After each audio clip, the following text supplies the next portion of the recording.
5 berita terpopuler hari ini Selasa 12 Agustus 2025 di Bloomberg Technos Flash 5. Yang pertama, mobil terlaris Toyota masih juara, BYD moncer saat Chery Loyo.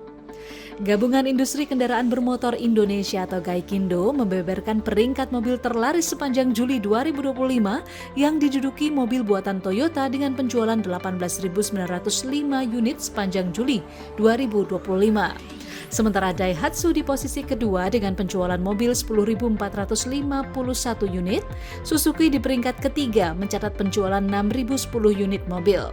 Kemudian Honda di peringkat keempat menjual 5.235 unit mobil, lalu Mitsubishi di peringkat kelima dengan menjual 5.011 unit mobil.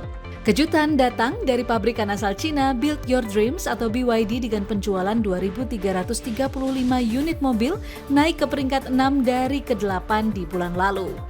Dalam laporannya, Gaikindo menyatakan adanya penurunan penjualan mobil hingga 10,1% year on year dan pada periode Januari hingga Juli 2025 penjualan hanya mencapai 435.390 unit mobil.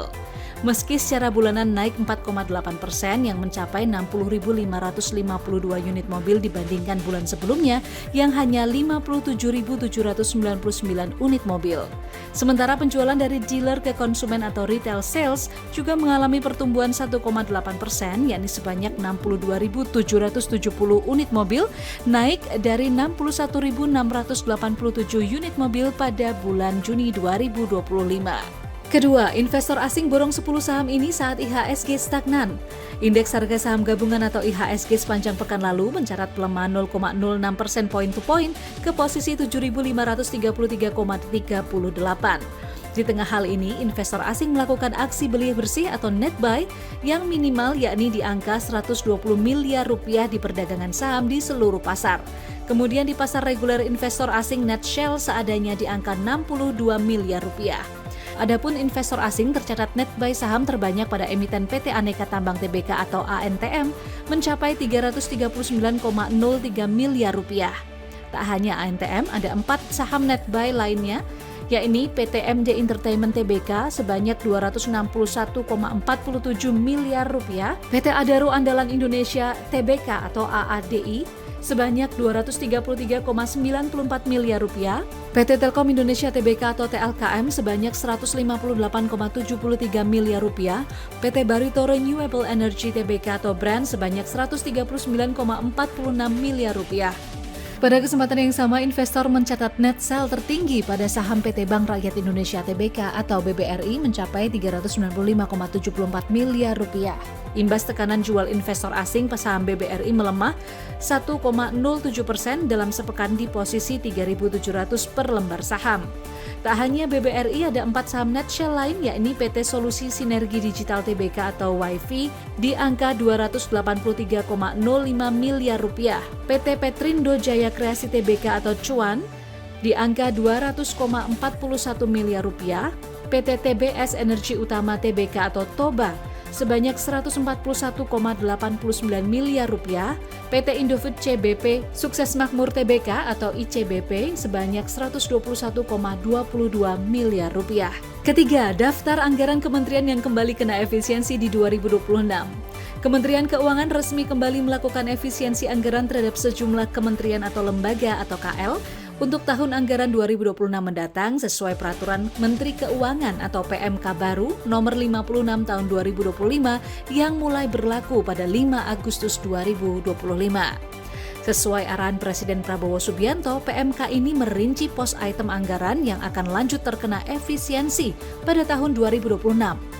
Hal itu seperti alat tulis kantor, kegiatan seremonial, rapat, seminar, dan sejenisnya, kajian dan analisis, diklat dan bimtek, honor output kegiatan dan jasa profesi, percetakan dan souvenir, sewa gedung, kendaraan dan peralatan, lisensi aplikasi, jasa konsultan, bantuan pemerintah, pemeliharaan dan perawatan perjalanan dinas, peralatan dan mesin, serta infrastruktur.